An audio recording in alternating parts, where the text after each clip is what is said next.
तो आप सबका स्वागत है हमारी यूट्यूब चैनल नितिन ज्योति वर्मा में। तो आज का ब्लॉग होने वाला है कि आपकी नॉर्मल डिलीवरी के आपको क्या क्या संकेत मिलते हैं। तो सबसे पहले आपका जैसे 9 का स्टार्ट होता है, आप सोनोग्राफी करवाते हो और बच्चे का सर आपके नीचे साइड जाने लग जाता है और ऊपर पैर हो जाती है, तो आपकी नॉर्मल डिलीवरी हो सकती है। और दूसरा, जैसे ही आपका 9 में स्टार्ट होता है और आपको हल्का हल्का पानी जाने लग जाता है, सभी डिस्चार्ज आने लग जाता है, तो आपकी नॉर्मल डिलीवरी हो सकती है।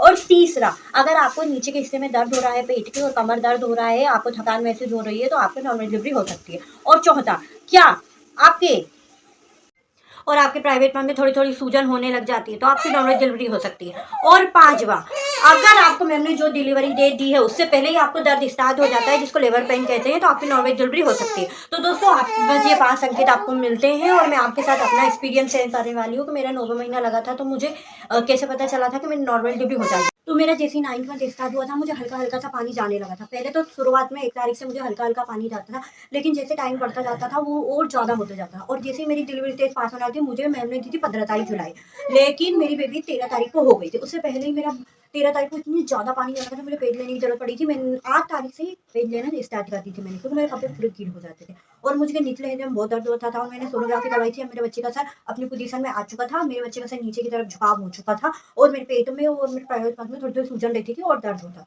तो जैसे मैं 13 तारीख को भर्ती हुई थी, 9 बजे के समथिंग में जैसे ही खाना खा के सोने आई थी, और मुझे इतनी थकान हुई थी 13 तारीख को, इतनी थकान हुई थी कि मैं खाना पीना सब खाना छोड़ती थी, बस मैं सोती रहती थी, सोती रही थी उस दिन। और उसके बाद जैसे ही 9 बजे मैंने खाना वाना बनाया और खाना खाया, उस टाइम पे मेरे को पानी इतना ज़्यादा जाने लगा, इतना जाने लगा, बिल्कुल से नहीं होने लगा, बिल्कुल कपड़े पूरे गीले हो जा रहे थे, कपड़ा भी मेरे को बार बार चेंज करना पड़ रहा था। तो इसलिए फिर मेरी सासों ने मुझको सलाह दी कि आप एक काम करो, तुम और मेरी मम्मी दोनों के पास मैंने फ़ोन लगाया था। तो मेरी सास और मेरी मम्मी मेरे साथ हॉस्पिटल गई और मुझे एडमिट करवा दिया। जब मैम ने मेरे को चेकअप किया तो मेरी 2 उंगली के बराबर बच्चा लाइन का मुंह खुल चुका था। तो मैम ने बोला कि ठीक है, तो फिर मैम ने मुझे दर्द का इंजेक्शन लगाया, गोली दी पेट साफ करने के लिए, जो आपको दी जाती है। और उसके बाद गोली दी और मैम ने मुझसे बोल दिया था कि इसकी सुबह ही डिलीवरी होगी, आप एडमिट कर दो इसको। तो मैं एडमिट हो चुकी थी, मेरे साथ मेरी सास, मेरे हस्बैंड और मेरी मम्मी तीनों थी मेरे साथ। और उस टाइम पे फिर मुझे तो बिल्कुल सही नहीं हो रहा था, मेरे को तो बहुत चिल्ला रही थी मैं, लेकिन वहाँ की नर्स बहुत अच्छी थी, मेरी सरकारी हॉस्पिटल में डिलीवरी हुई थी। इतनी अच्छी, इतनी चिल्ला रही थी, पूरा अस्पताल सर पे उठा लिया था, सब कुछ सेंड कर लिया था मैम ने। मैंने तो बोल दिया था मुझे सीजर कर दो, बोले तुम्हारा सीजर कर देंगे, तुम नॉर्मल डिलीवरी नहीं करेंगे अगर तुम इतना चिल्लाओगी तो। डराया गया था मुझे थोड़ा सा कि मैं चिल्लाऊँ नहीं, लेकिन मुझे बहुत दर्द हो रहा था, क्योंकि मेरी फर्स्ट डिलीवरी थी, तो आप सब समझ सकते हैं कि क्या होता है फर्स्ट डिलीवरी में।